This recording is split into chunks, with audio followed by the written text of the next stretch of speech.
नमस्कार दोस्तों, स्वागत है आपका हमारे प्रीवियस पेपर सीरीज में। यदि आप अभी तक पिछले पेपर नहीं देख पाए तो एक बार जाओ और पिछले पेपर देखो, जो आपके लिए बहुत हेल्पफुल होने वाले हैं। हम जो भी क्वेश्चन करते हैं अपना पूरी डिटेल में करते हुए चलते हैं। इसमें हमने अपने कुमाऊनी और गढ़वाली जो हमारी लोकोक्ति है उन सबको भी समाहित किया है। तो शुरू करते हैं अपने पहले क्वेश्चन के साथ। जो हमारा पहला क्वेश्चन दिया गया है, मुखड़ी देख टुकड़ी दी, लोकोक्ति का सही अर्थ क्या होगा? ऑप्शन नंबर ए दिया गया है, मुख देखकर खुश हो जाना, चांद जैसा मुख होना, हैसियत देखकर सम्मान देना या सम्मान नहीं करना। क्या आंसर होने वाला है हमारी लोकोक्ति मुखड़ी देख टुकड़ी दी? तो इसका अर्थ होता है हैसियत देखकर सम्मान देना। ठीक है, याद रखना, हैसियत देखकर सम्मान देना जो अर्थ है मुखड़ी देख टुकड़ी दीर्ण का। उसके बाद देखते हैं next question number 2। Question number 2 दिया गया, क्या पूछा? निम्नलिखित में से कौन सी रचना सूर्यकांत त्रिपाठी निराला जी की नहीं है? नहीं पूछा है, कौन सी रचना नहीं है। पहले दी गई है जूही की कली, सरोज स्मृति, उसके बाद राम की शक्ति पूजा और बेईमानी की परत। इससे पहले आपको याद रखना है सूर्यकांत त्रिपाठी निराला के बारे में कि इनका जन्म कब हुआ था, तो बताना। 1896 पश्चिम बंगाल में इनका जन्म हुआ था, जबकि 1961 इलाहाबाद में इनकी मृत्यु हो जाती है। इनके बचपन का नाम है, बचपन का नाम इनका सूर्य कुमार था। सूर्यकांत त्रिपाठी निराला के बचपन का नाम क्या है, तो बताना सूर्य कुमार। जबकि इनके उपनाम भी पूछे जाते हैं, महत्वपूर्ण उपनाम है। एक तो इनका उपनाम होता है निराला, निराला के नाम से जाना जाता है। उसके बाद नेक्स्ट इन्हें बोलते हैं महाप्राण। अन्य नाम जो आपको याद रखना है कि इन्हें बोला जाता है टैगोर। और सूर्यकांत त्रिपाठी निराला जी को जो टैगोर की संज्ञा दी है, जब टैगोर नाम से संबोधित किया है, उन व्यक्ति का नाम याद रखना दूधनाथ। दूधनाथ नामक व्यक्ति ने सूर्यकांत त्रिपाठी निराला को टैगोर कहकर संबोधित किया था, जबकि अन्य नाम क्या है? महाप्राण और निराला। अब बात कर लेते हैं सूर्यकांत त्रिपाठी निराला के जीवन की जो महत्वपूर्ण रचनाएं हैं जिस कारण ये प्रसिद्ध हुए थे। याद रखना, आती है सरोज स्मृति, सरोज स्मृति। उसके बाद नेक्स्ट परिमल, परिमल के बाद अनामिका, परिमल, अनामिका, गीतिका, महत्वपूर्ण रचना है। उसके बाद नेक्स्ट बेला, बेला के बाद नए पत्ते, बेला, नए पत्ते, अर्चना, आराधना, ये इनकी महत्वपूर्ण रचनाएं हैं। और एक चीज और आपको याद रखना है कि क्वेश्चन पूछा जाता है सूर्यकांत त्रिपाठी निराला जी की सबसे लंबी कविता कौन सी है, तो इन्होंने कविता लिखी है जिसका नाम है तुलसीदास। तुलसीदास, तो तुलसीदास सूर्यकांत त्रिपाठी निराला के जीवन की सबसे बड़ी कविता है, सबसे बड़ी रचना है। ठीक है, तो ये याद रखना सूर्यकांत त्रिपाठी निराला के बारे में जो हमारे एग्जाम में क्वेश्चन पूछे जाते हैं। ठीक है, अब क्वेश्चन देख लेते हैं जो सूर्यकांत त्रिपाठी निराला की रचना नहीं है, तो याद रखना इनकी रचना नहीं है। ऑप्शन नंबर डी, बेईमानी की परत। जबकि जूही की कली सबसे ज्यादा पूछे जाने वाली इनकी रचना है। उसके बाद सरोज स्मृति भी है, राम की शक्ति पूजा भी है।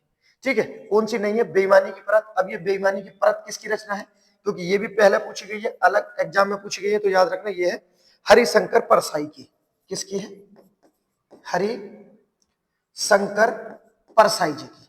ठीक, तो याद रखना बेईमानी की परत किससे संबंधित है? हरिशंकर परसाई से। उसके बाद बढ़ते हैं नेक्स्ट क्वेश्चन की। नेक्स्ट क्वेश्चन दिया गया हमारा, और क्वेश्चन अच्छा क्वेश्चन दिया गया है। क्या पूछा है? निम्नलिखित में से विशेषण नहीं है। 4 ऑप्शन दिए गए हैं, कौन सा शब्द है हमारा जो विशेषण नहीं होने वाला? पहला क्या दिया गया है? पंजाबी, उसके बाद साल भर, सर्वोत्तम, और उसके बाद बेईमानी। बताइए, अगर आप विशेषण और भाववाचक संज्ञा पहचान लेते हो तो बहुत अच्छी बात है, यदि नहीं पहचान पाते तो फिर तो गलत हो जाएगा। देखो ऑप्शन नंबर ए जो दिया गया है पंजाबी, ये हमारा विशेषण है, क्योंकि ये जो विशेषण है स्थानवाचक विशेषण है। जैसे पंजाबी, उसके बाद बनारसी। ठीक है, तो ये सब क्या है? हमारे विशेषण। उसके बाद जो दिया गया हमारा साल भर, साल भर दिया गया है, ये भी क्या है? हमारा विशेषण है। साल भर विशेषण हो जाएगा। ठीक है, क्योंकि इसमें समय की बात की गई है, कालवाचक हो जाएगा ये। साल भर, उसके बाद और क्या हो जाता है, सनातन, साल भर, सनातन, उसके बाद आगामी, ये सब क्या होने वाले हमारे विशेषण हो जाएंगे। उसके बाद नेक्स्ट सर्वोत्तम दिया गया है, जो दिया गया है सर्वोत्तम, तो ये हमारा गुण है, जैसे सर्वोत्तम होगा, उसके बाद सुहावना, ये क्या है, सब गुण है। तो कौन सा नहीं होगा, ऑप्शन नंबर डी हो जाएगा हमारा, जो विशेषण नहीं होने वाला। तो फिर ये क्या है विशेषण, ये हमारा भाववाचक संज्ञा है, ठीक है। जबकि होता बेईमान, ठीक है, बेईमान व्यक्ति, फिर लग जाता ना बेईमान, तब हो जाता हमारा विशेषण, लेकिन यहाँ बेईमानी पूछा, और बेईमानी क्या है, भाववाचक संज्ञा है। उसके बाद देखते हैं नेक्स्ट क्वेश्चन की ओर बढ़ते हैं। और क्वेश्चन में क्या पूछा गया है, इसमें प्रधानमंत्री के भाषण की श्रुति लिपि उसने उसी समय ले ली।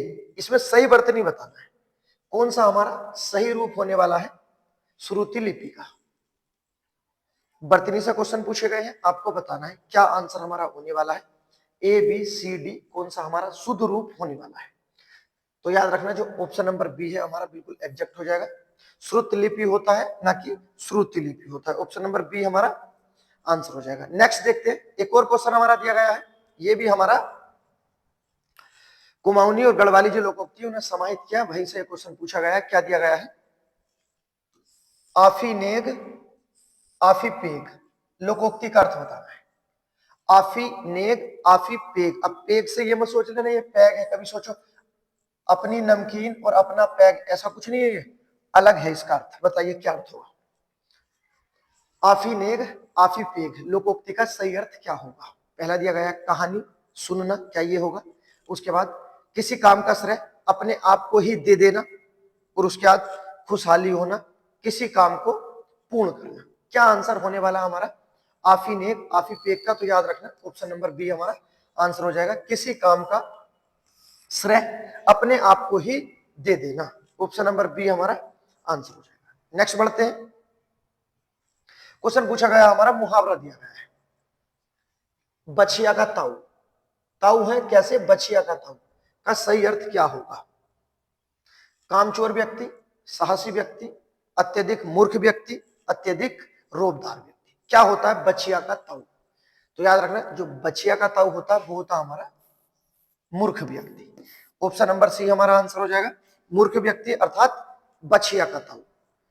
नेक्स्ट क्वेश्चन हिंदी साहित्य से है, अभी सूर्यकांत त्रिपाठी निराला से क्वेश्चन पूछा था। अब जो दिया गया हमारा मधुशाला पूछा है, बहुत प्रसिद्ध रचना है।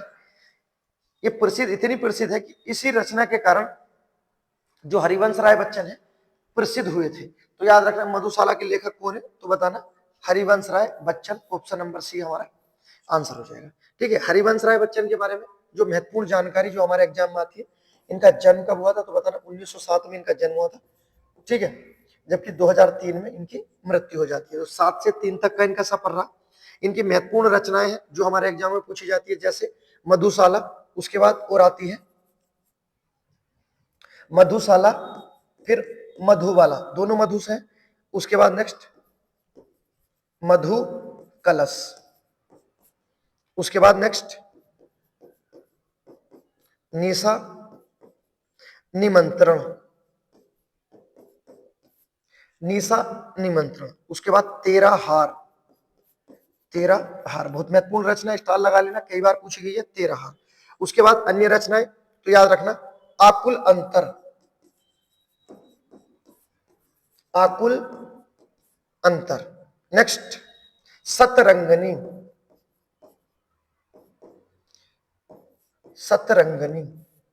नेक्स्ट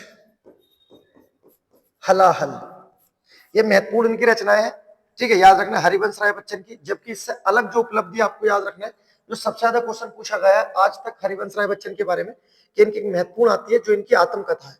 आत्मकथा क्या है, क्या भूलूं क्या याद करूं, क्या भूलूं क्या याद करूं किसकी रचना है या किसकी आत्मकथा है, तो बताना हरिवंश राय बच्चन है। और इसी आत्मकथा को 1991 में पुरस्कार दिया गया था, सरस्वती पुरस्कार। कौन सा पुरस्कार दिया गया? सरस्वती सम्मान दिया गया। क्या भूलूं क्या याद करूं, किसे दिया गया? हरिवंश राय बच्चन को सर्वप्रथम दिया गया था, ये आपको याद रखना है। जबकि अन्य उपलब्धि इन्हें 1976 में पद्म पुरस्कार भी दिया जा चुका है। तो 1976 में पद्म पुरस्कार दिया गया, 1991 में सरस्वती पुरस्कार दिया गया। क्या भूलूं क्या याद करूं के लिए, ठीक है। इनकी उपलब्धियां हैं हरिवंश राय बच्चन की, आपको याद रखना है। इन्हीं के इर्द गिर्द सब क्वेश्चन बनते हैं और यही हमारा पूरा अपना टारगेट होता है, एक क्वेश्चन को अपना पूरा विस्तार पूर्वक करते हुए चले। क्वेश्चन देखते हैं जो हमारा दिया गया है और क्या पूछा है क्वेश्चन में। क्वेश्चन देख लेते हैं जो दिया गया है। क्वेश्चन है हमारा, देखो, दिवसा अफसान का समय मेघ आसमान से उतर रही है, वह संध्या सुंदरी परी धीरे धीरे में कौन सा अलंकार होने वाला है? दिवसा अफसान का समय मेघ आसमान से उतर रही है, वह संध्या सुंदरी परी धीरे धीरे में कौन सा अलंकार होने वाला है? नया अलंकार है, अच्छा अलंकार है। जितने आप प्रैक्टिस करोगे अलंकारों की उतना ही फायदा होने वाला है हिंदी के लिए, तो ठीक है। आपको याद रखना जो ऑप्शन दिए गए हैं हमारे, रूपक, उपमा, श्लेष और मानवीकरण। अलंकार के बारे में जो आपको याद रखना है, इसका शाब्दिक अर्थ क्या होता है? सजावट करना। सजावट करना, जो हम अपने शब्दों से सजावट करते हैं उसे ही क्या कहते हैं? अलंकार कहते हैं। अलंकार के कुछ पर्यायवाची शब्द आते हैं, जैसे आभूषण। आभूषण अलंकार का पर्यायवाची। उसके बाद गहना, आभूषण, गहना, जेवर, पदक महत्वपूर्ण पर्यायवाची शब्द है, आपको याद रखना है किसके हैं? ये सब हमारे अलंकार के हैं। जबकि शाब्दिक अर्थ क्या है? सजावट करना। अब क्वेश्चन देख लेते हैं जो पूछा गया है। ऑप्शन के माध्यम से भी कर सकते हैं आप। जो हमारा रूपक अलंकार होता है, रूपक अलंकार में आरोप लगाया जाता है और आरोप लगाए जाने इसमें कोई बात नहीं की गई है, तो रूपक अलंकार तो नहीं होने वाला है। उपमा अलंकार के लिए इसमें कुछ सा सी होने थे, क्योंकि पहचान के लिए क्या होते हैं? सा, सी और से। कहीं भी सा, सी, से का प्रयोग नहीं किया गया है। उसके बाद श्लेष अलंकार का शाब्दिक अर्थ होता है चिपका हुआ। चिपका हुआ, ठीक। तो ये भी नहीं होने वाला, ऑप्शन नंबर डी होगा हमारा मानवीकरण, ठीक है। याद रखना, अच्छा क्वेश्चन है, कई बार पहले भी आया है, रिपीट हुआ है, रिपीट होता रहता है। उसके बाद देखते हैं नेक्स्ट क्वेश्चन नंबर हमारा। नेक्स्ट, समुद्रुमि में कौन सा संधि विच्छेद सही होने वाला है? समुद्रुमि में क्या हमारा सही संधि विच्छेद है? क्या होने वाला हमारा सही संधि विच्छेद? Option number a, b, c, d, कौन सा हमारा सही होने वाला है, ये आपको बताना है। संधि कौन सी होने वाली है समुद्रुमि में? तो इसमें संधि हो जाएगी हमारी गुण संधि। कौन सी हो जाएगी? गुण संधि। और शुद्ध जो हमारा संधि विच्छेद होगा क्या होगा? ऑप्शन नंबर सी हो जाएगा, समुद्र धन उर्मी। उसके बाद देखते हैं नेक्स्ट क्वेश्चन दिया गया हमारा, निम्नलिखित में से संयुक्त वाक्य का चयन कीजिए। कौन सा वाक्य हमारा संयुक्त वाक्य? संयुक्त वाक्य के बारे में अब आपको पता चल गया होगा कि इसमें दो वाक्य होते हैं। कितने वाक्य होते हैं संयुक्त वाक्य में? दो वाक्य होते हैं। और दोनों वाक्य क्या होते हैं हमारे? स्वतंत्र होते हैं, अर्थात आजाद होते हैं। एक वाक्य दूसरे वाक्य पर आश्रित नहीं होता है। जबकि आश्रित किसमें होते हैं? मिश्र वाक्य होता, तो उसमें एक वाक्य हमारा दूसरे वाक्य पर आश्रित होता है। ये हमारे मिश्र वाक्य की पहचान है। लेकिन यहाँ क्या पूछा गया है? संयुक्त वाक्य बताना हमारा कौन सा हमारा संयुक्त वाक्य होने वाला है। तो संयुक्त वाक्य में कुछ शब्द होते हैं जो कीवर्ड होते हैं पहचानने के लिए। जैसे आता है शब्द एक आएगा और शब्द हमारा संयुक्त में आता है। उसके बाद तथा, तथा के बाद अतः, अतः के बाद पर के बाद आएगा किंतु, परंतु, किंतु, परंतु, एवं और या। ऐसे शब्द आते हैं, तो इससे क्या पता चल जाता है हमारा? ये होगा संयुक्त वाक्य हमारा, ठीक है। और इसमें दो स्वतंत्र वाक्य होते हैं। पहला देखते हैं, आप बताएं कि आपकी समस्या क्या है, ठीक है। तो इसमें की शब्द आया और की हमारा किसमें आता? मिश्र वाक्य में, तो ये नहीं होने वाला। अगला देखते हैं, मैं तुम्हारे साथ व्यापार करना चाहता हूं। ये तो अपना सरल वाक्य, इसे छोड़ दो। अगला क्या दिया गया? उसने खाना खाया और सो गया। उसने खाना खाया और सो गया। और किस में आता हमारा? तो और तो हमारे संयुक्त वाक्य में आता है, तो ऑप्शन नंबर सी हमारा एग्जैक्ट आंसर होने वाला है और यही हमारा आंसर हो जाएगा। ठीक है, आगे को पढ़ने की जरूरत भी नहीं है, क्वेश्चन का आंसर ऑप्शन नंबर हमारा सी होगा। क्वेश्चन नंबर नेक्स्ट जो हमारा दिया गया है, और क्या पूछा गया है इसमें, भारतीय संविधान में किस अनुच्छेद में राजभाषा आयोग के गठन का प्रावधान है। कई बार क्वेश्चन पूछे जाते हैं, इस तरह के क्वेश्चन आते रहते हैं। ठीक है, आपको बताना है कौन सा हमारा राजभाषा आयोग के गठन से संबंधित हमारा अनुच्छेद होने वाला है। अनुच्छेद दिए गए हैं हमारे 343, 44, 48 और 51। बात कर लेते हैं हमारे 343 में क्या प्रावधान है। तो 343 जो हमारा अनुच्छेद होता है बहुत महत्वपूर्ण है। इसमें क्या बोला है, इसमें बोला गया है संघ की राजभाषा हिंदी होगी और लिपि देवनागरी होगी। ठीक है, संघ की राजभाषा हिंदी और लिपि क्या होगी, देवनागरी होगी, ये बोला गया है अनुच्छेद 343 के अंतर्गत। जबकि 344 में क्या बोला है, तो इसमें याद रखना, इसमें बोला गया राजभाषा आयोग के गठन की बात की गई है। जो क्वेश्चन पूछा गया है राजभाषा आयोग का गठन की बात की गई है। राजभाषा आयोग के गठन की बात किसमें की गई है, 344 में गठन की बात की गई है। कितने वर्षों के लिए होगा, तो बताना 5 वर्षों के लिए होता है हमारे राजभाषा आयोग का गठन। करते कौन है, हमारे राष्ट्रपति महोदय करते हैं। और याद रखना है कि पहले राजभाषा आयोग का गठन, हमारे पहले राजभाषा आयोग का गठन 1955 में किया गया था। और जो पहले राजभाषा आयोग के अध्यक्ष बनाए गए थे उनका नाम था बीजी खेर। पहले राजभाषा आयोग का गठन कब किया गया, 1955। किस अध्यक्ष बनाया था, बीजी खेर को। कार्यकाल कितना होता है राजभाषा आयोग के, जो अध्यक्ष होते हैं उनका 5 वर्ष होता है। कौन से अनुच्छेद में गठन का प्रावधान किया गया है, तो बताना 344 में गठन का प्रावधान किया है। यदि गठन नहीं होता, सिर्फ होता राजभाषा, होता सिर्फ राजभाषा हमारी हिंदी, तो हमारा 43 हो जाता। दोनों में अंतर है, याद रखना। उसके बाद बात कर लेते हैं हमारे 348। ये क्या बात करता है, तो 348 इंपोर्टेंट है। इसमें कहता है ये हमारा सुप्रीम कोर्ट तथा हाई कोर्ट की भाषा, सुप्रीम कोर्ट और हाई कोर्ट की भाषा 15 वर्ष तक, कब तक, सिर्फ 15 वर्ष तक क्या होगी, अंग्रेजी होगी।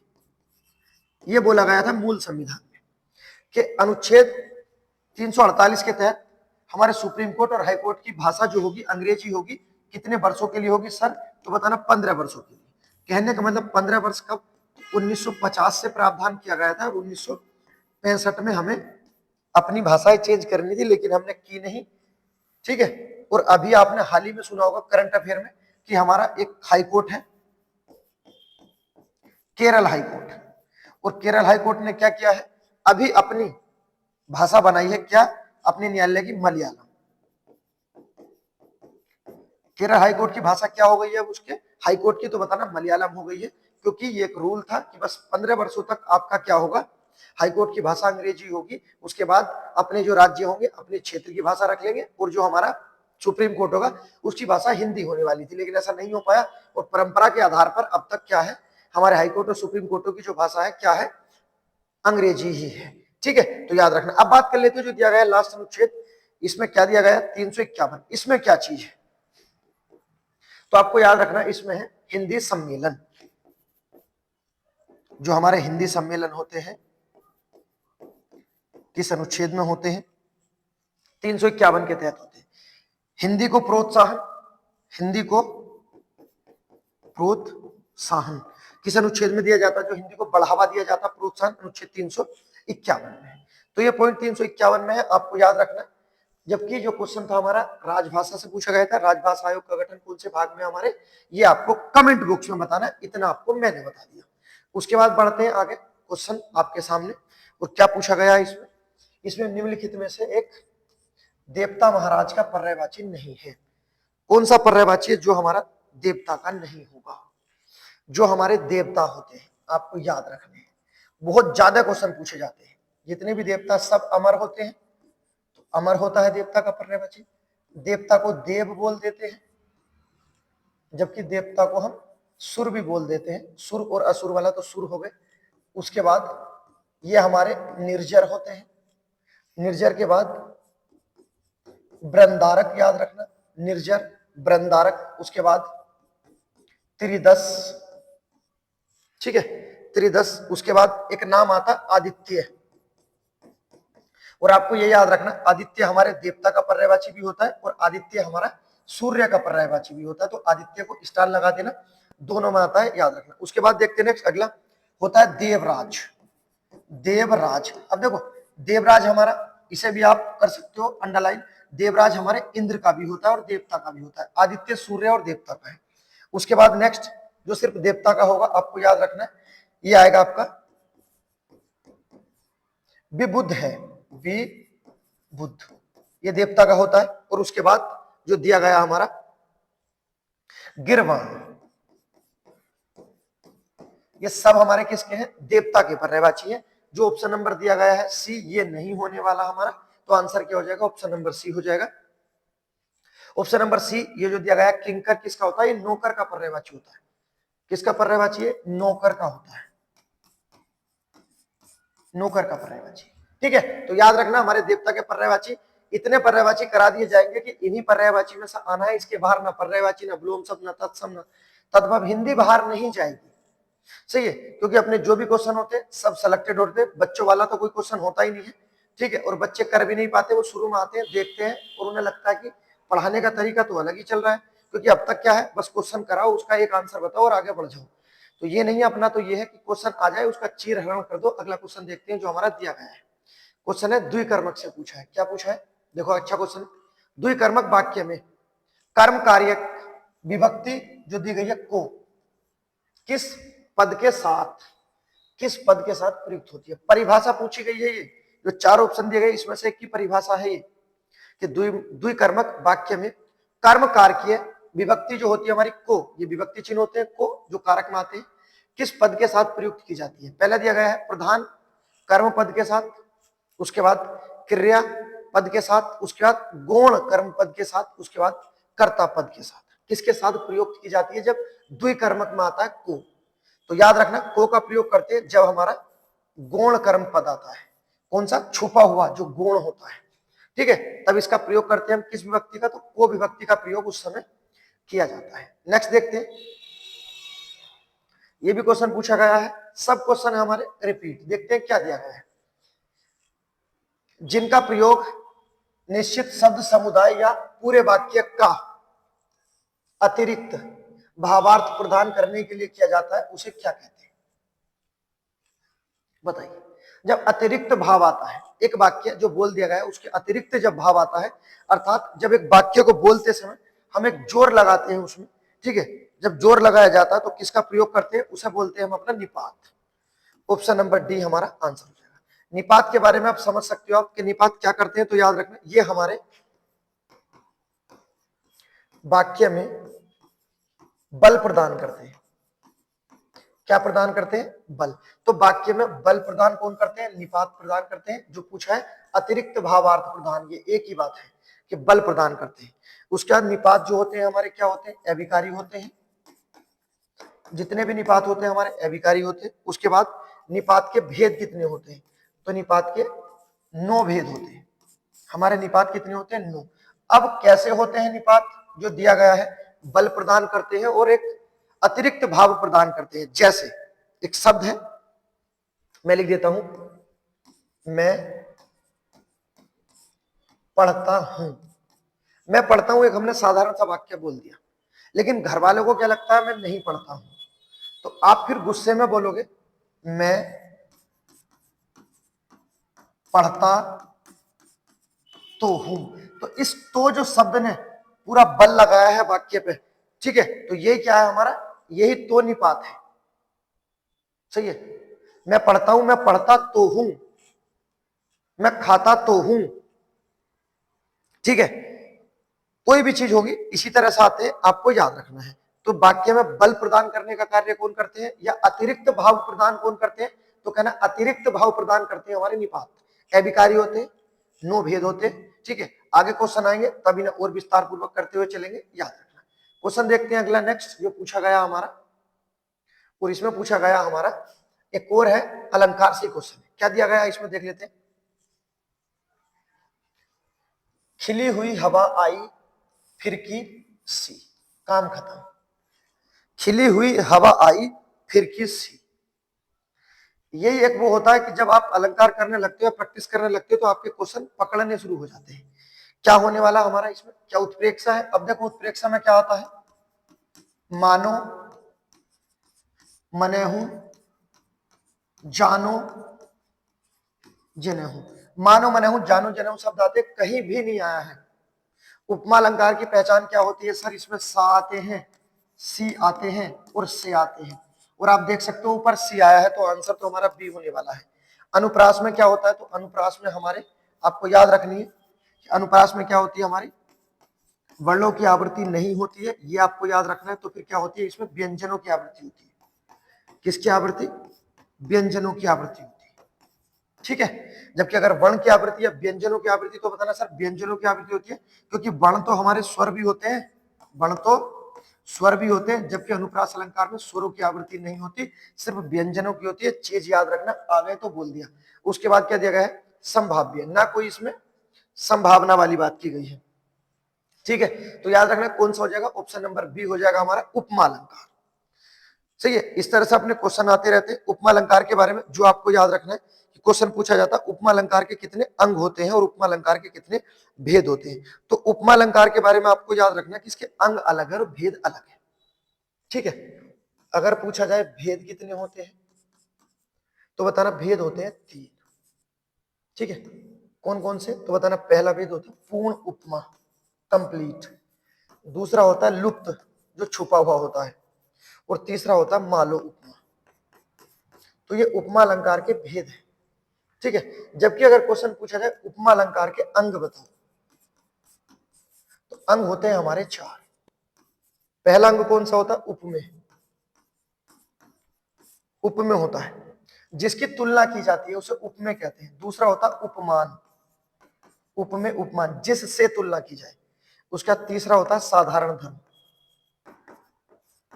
साधारण धर्म जो दोनों में समान होता है। और उसके बाद चौथा क्या होते हैं हमारे, वाचक चिन्ह। वाचक चिन्ह, कि वाचक चिन्ह क्या होते हैं, तो याद रखना वाचक चिन्ह वो होते हैं जिनसे हम उपमा अलंकार को पहचानते हैं। जैसे अभी हम बात कर रहे थे सा, सी और से, ये हमारे वाचक चिन्ह है। और इसी सा सी से हम पहचानते हैं उपमा अलंकार। तो उपमा अलंकार के अंग अलग है मेरे भाई, और भेद अलग है, दोनों चीजें अलग है। जल्दबाजी नहीं करनी, हिंदी हमारी माता है, इसे सही से समझना है, रटना नहीं है। रट कर तो अब तक की व्यवस्था तुमने सब देखी होगी, ठीक है। उसके बाद देखते हैं नेक्स्ट अगला क्वेश्चन। क्वेश्चन का आंसर क्या था, बी था हमारा। नेक्स्ट बढ़ते हैं।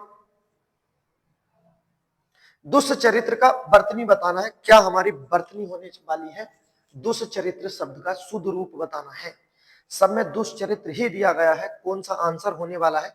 आप यदि बोलकर भी देखोगे तो हो सकता है वो शुद्ध बोला जाए, दुष्चरित्र। ऑप्शन नंबर बी हमारा आंसर हो जाएगा।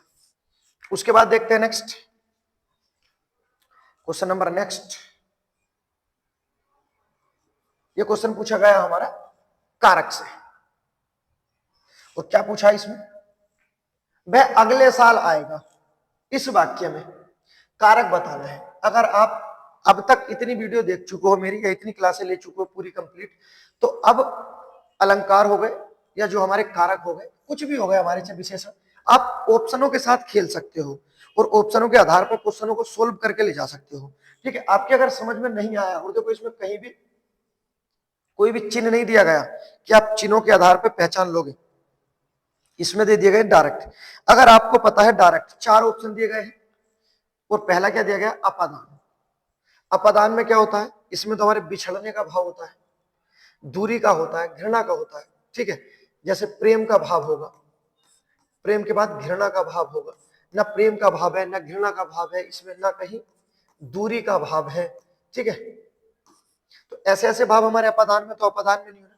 संबंध बताओ, क्या कहीं किसी का संबंध है इसमें, वह अगले साल आएगा, क्या इसमें क्या है कहीं, का, की, के, रा, री, रे, ना, नी, कुछ नहीं है इसमें। अधिकरण, अधिकरण क्या इसमें में और पर की बात है कहीं, या इसमें कहीं फील हुआ है में और पर। कर्म, क्या इसमें कोई कर्म की बात है, इसमें कहीं को शब्द आया है।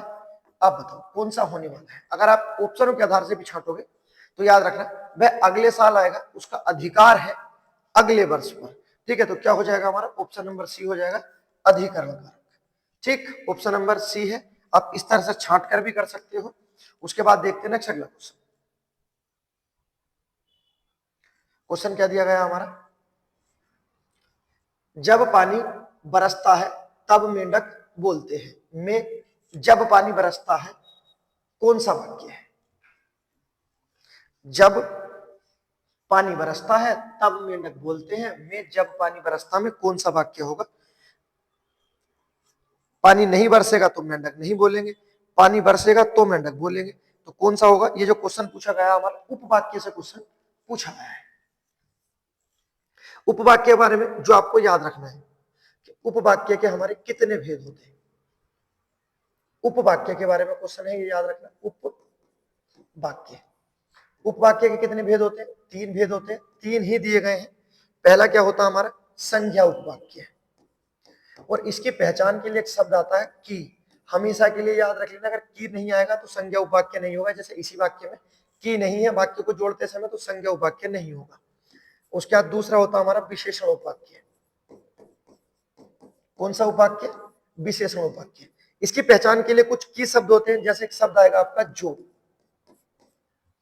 जो के बाद आएगा जैसा, जो, जैसा। उसके बाद जिसके, जो, जैसा, जिसके, जितना। ये शब्द आएंगे तो आंख बंद करके आप विशेषण उपवाक्य लगा देना। और तीसरा हमारा भेद होता है क्रिया विशेषण उपवाक्य, क्रिया विशेषण उपवाक्य। और इसमें जो हमारे पहचानने के लिए चिन्ह आते हैं क्रिया विशेषण उपवाक्य में, तो इसमें आते हैं हमारे शब्द आएगा जहां, 100%। उसके बाद आएगा ज्यों, उसके बाद आएगा जब, और लास्ट जिधर। इन शब्दों का खेल है बस, बाकी कुछ नहीं है। और ये जो हमारा एक टॉपिक है उपवाक्य, इन्हीं शब्दों में या होने वाली जो अपनी 2 से 3 मिनट हुई है, इसमें उपवाक्य हमारे हमेशा के लिए समाप्त हो जाएंगे, खत्म हो गए हैं। तो उपवाक्य के भेद याद रखना 3 होते हैं, संज्ञा उपवाक्य, विशेषण उपवाक्य, क्रिया विशेषण उपवाक्य। ये कीवर्ड है जो पहचानने के लिए होते हैं। आप इसके बाहर देखोगे कुछ नहीं मिलेगा आपको, यहीं से पहचान हो गई। आप देखो इसमें जो दिया गया है जब दिया गया है, जब पानी बरसा तब मेंढक बोलते हैं में जब पानी बरसा में कौन सा वाक्य होगा? तो याद रखना हमारा क्या दिया गया है क्रिया विशेषण उपवाक्य। कौन से ऑप्शन में होने वाला है? ऑप्शन नंबर सी हमारा आंसर रहेगा। सही है, क्रिया विशेषण उपवाक्य ऑप्शन नंबर सी हमारा आंसर। उसके बाद आगे बढ़ते हैं नेक्स्ट। सभी टॉपिकों से अपना टारगेट बनाया जाता है कि जितने भी हमारे टॉपिक है सबसे क्वेश्चन उठा लिए जाए। क्वेश्चन पूछा गया है हमारा राजस्थान, जो राजस्थानी बोली है हमारी भाषा किस अपभ्रंश के अंदर आती है? राजस्थानी किस अपभ्रंश के अंदर आती है? तो अपभ्रंश से क्वेश्चन है। अपभ्रंश का उपनाम पूछा जाता है हमारा, उपनाम। हम अपभ्रंश को और किस नाम से जानते हैं? तो इसे उकार बहुला कहते हैं, उकार बहुला। किसे बोला गया है? अपभ्रंश का उपनाम है, ये याद रखना। अपभ्रंश के जन्मदाता कौन है? व्यक्ति का नाम बताओ। जन्मदाता तो एक व्यक्ति आते हैं, बड़े प्रसिद्ध आचार्य बियाली, आचार्य बियाली महोदय हमारे, जिसे हम क्या कहते हैं अपभ्रंश का जन्मदाता। अब बात कर लेते हैं जो हमारा अपभ्रंश होता है इसका शाब्दिक अर्थ क्या होता है? अपभ्रंश का शाब्दिक अर्थ या अपभ्रंश का अर्थ क्या होता है? तो बताना टूटा हुआ। बहुत महत्वपूर्ण, याद रखना अपभ्रंश का शाब्दिक अर्थ क्या होता है? टूटा हुआ। समाप्त हो जाएगा यहीं पे, कुछ भी बाहर नहीं जाएगा, आपको याद रखना है शाब्दिक अर्थ टूटा हुआ। उसके बाद नेक्स्ट अपभ्रंश के बारे में जो आपको याद रखना है, जितनी भी हमारी भारतीय भाषा है, भारतीय भाषा का विकास, भारतीय भाषा का विकास किससे हुआ है? तो बताना भारतीय भाषा का विकास अपभ्रंश से ही हुआ है। अब जो अपभ्रंश का कार्यकाल पूछा जाता है, अगर पूछा जाए कार्यकाल कितना होता है अपभ्रंश का कार्यकाल, तो इसका कार्यकाल शुरू होता है हमारा 500 ईस्वी से 1000 ईस्वी, ईस्वी की बात हो रही है, इसका पूर्व नहीं है। 500 ईस्वी से 1000 ईस्वी तक हमारा अपभ्रंश का काल रहा। और जैसे ही हमारा समय पूरा हुआ 1000 का, और इसके बाद रूप ले लिया किसने? हमारी हिंदी ने। तो हिंदी का जो काल शुरू होता है, कब से शुरू होता है? कहना 1000 ईस्वी से, ठीक है। और अब तक 1000 ईस्वी से कहना अब तक किसका है? हमारा हिंदी का है, और ये चलता रहेगा। जबकि अपभ्रंश का पूछा जाए तो 500 ईस्वी से 1000 ईस्वी तक है। अब बात कर लेते हैं जो हमारे अपभ्रंश क्वेश्चन पूछे गए हैं। अपभ्रंश पूछे जाते हैं हमारे जो प्रमाणित अपभ्रंश है, प्रमाणित अपभ्रंश तो बहुत है लेकिन प्रमाणित अपभ्रंश हमारे 6 होते हैं। उसी में से पूछा गया है एक राजस्थानी के बारे में। तो याद रखना जो हमारी शोरसेनी अपभ्रंश है इसी से जन्मी है हमारी राजस्थानी। लेकिन जब शोरसेनी अपभ्रंश आया तो आपने एक चीज याद रखी होगी, पराग। शोरसेनी अपभ्रंश में ये हमारी 3 भाषाएं आती हैं। पराग से याद रखना पश्चिमी हिंदी, रास है जो हमारी पूछी है राजस्थानी, और गैस है गुजराती। कुछ भी पूछी जा सकती है और यही हमारा टारगेट है कि इतनी औकात नहीं होगी क्वेश्चन बाहर निकल जाए, शोरसेनी अपभ्रंश पराग कर देना। उसके बाद अगर पूछा जाए मागधी, तो मागधी में 4 आती है।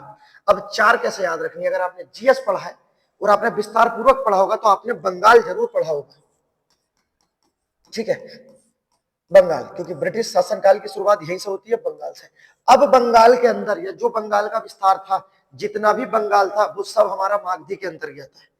सर ऐसा क्या? तो आपको पता है बंगाल से ही अलग हुआ था हमारा बिहार राज्य, तो बंगाली और बिहारी दोनों किसमें? मागधी में। उसके बाद अलग याद रखना, बंगाल से अलग हुआ हमारा उड़िया मतलब उड़ीसा, तो उड़िया भी बंगाली में आती है मतलब मागधी में आती है। और बंगाल से ही अलग हुआ था हमारा असम अर्थात असमिया।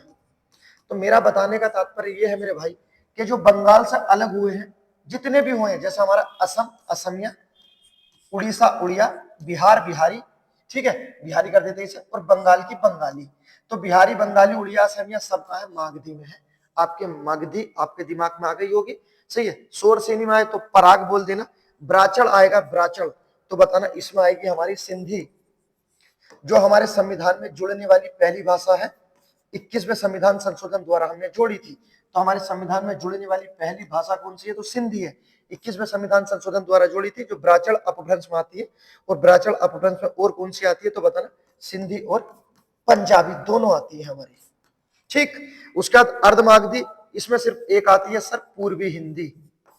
पूर्वी हिंदी, ये समाप्त हुआ आपका अपभ्रंश, ठीक है। आप व्यवस्था के साथ जुड़ो, मैं व्यवस्था के साथ पढ़ाता हूं, ठीक है, कुछ बाहर नहीं जाने वाला।